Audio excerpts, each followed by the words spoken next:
Thank you very much, Deputy Speaker. Mr. Speaker. Thank you, Mr. Speaker. Thank you, Mr. Speaker. Mr. Speaker. Thank you, Mr. Speaker. Thank you, Mr. Speaker. Mr. Speaker. Speaker. Mr. Speaker. Mr. Speaker. Speaker. Thank you, Mr. Speaker. Mr. Speaker. Mr. Speaker. Yeah, you probably heard of this person, but you might not know who they are or what they do.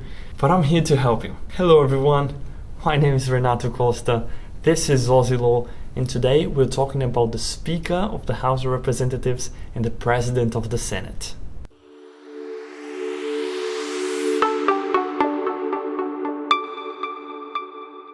Section 17 of the Australian Constitution says that the Senate shall, before proceeding to the dispatch of any other businesses, choose a senator to be the President of the Senate.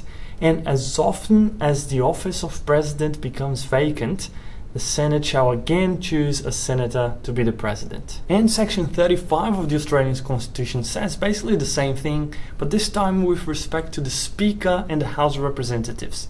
It says that the House of Representatives shall, before proceeding to the dispatch of any other business, choose a member to be the Speaker of the House.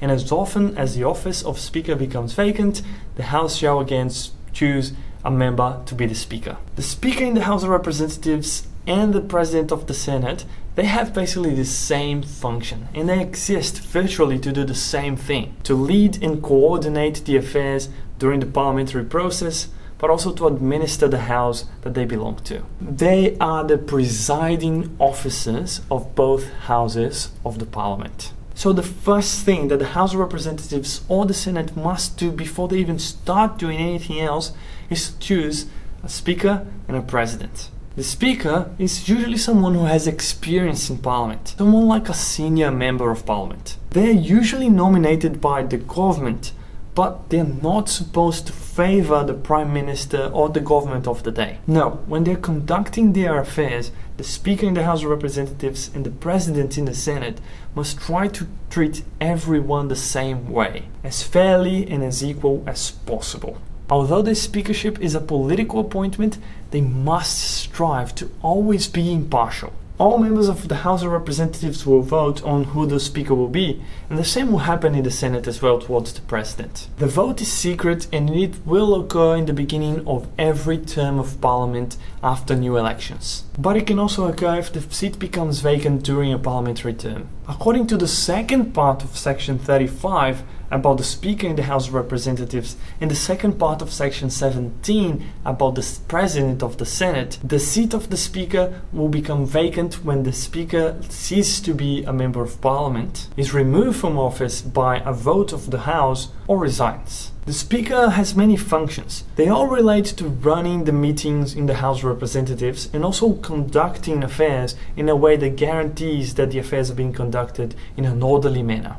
Among their functions, the Speaker will oversee the question time, making sure that answers are being given to the questions in a timely manner and in a respectful manner as well. The Speaker, when not in Parliament, is the head of the Department of the House of Representatives. He or she is the officer responsible for budget, staffing, and allocation on offices to the other members of the House. And the same thing will happen with the President with respect to the Senate. And the Speaker and the President will work together in matters that relate to both houses, including the passing of bills from one house to the other so it can be approved and become a law. Hey, if you're liking this video, click the like button and subscribe to AUSSIE Law. And if you're really enjoying our videos, just join our AUSSIE Law community as well. You can become a member of our channel. It is vital to say, however, that there is one big difference between the Speaker in the House of Representatives and the President in the Senate. Even though they are members of Parliament, they are not supposed to be engaging in the debates for the approval of laws. To ensure that they are always fair in their treatment, they should not be engaging in debates in the day-to-day life of Parliament with respect to the approval of bills. But the difference between the two, however, is expressed in sections 23 and 40 of the Australian Constitution. Section 40 of the Australian Constitution says that questions arising in the House of Representatives shall be determined by a majority of the votes other than that of the Speaker. The Speaker shall not vote unless the numbers are equal, and then he shall have a casting vote. According to the Constitution, if there is a tie in the House of Representatives, then the Speaker will have a casting vote. In that situation, ultimately the Speaker will decide whether to approve the law or not.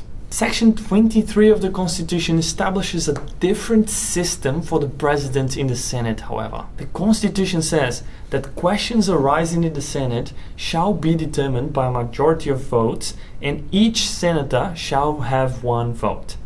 The President shall in all cases be entitled to vote, and when the votes are equal, the question shall pass in the negative. This means that the President in the Senate will always vote and participate in the votings in the Senate. And if there is a tie, it's not up for the President to decide. The Constitution says that the matter will pass in the negative. That means it will be rejected. This is a big difference between the President and the Speaker, but there's a reasoning behind that. The framers intentionally decided to establish a different scheme for the President and for the Speaker. While the members of the House of Representatives are representing the whole of the people of Australia, the members of the Senate are representing the states equally. So to have one senator vote twice, or to allow the President, a senator, to decide whether the law will be approved or not, it would be the same thing as giving more power to one state over the others. So, to ensure that the states will always be equally represented in Parliament, in number and in power, the President shall always vote and participate in the voting process in the Senate. But he or she will not have a casting vote. I hope you enjoyed learning more about the Speaker of the House of Representatives and the President in the Senate. And I hope to see you again soon. Until then, ciao.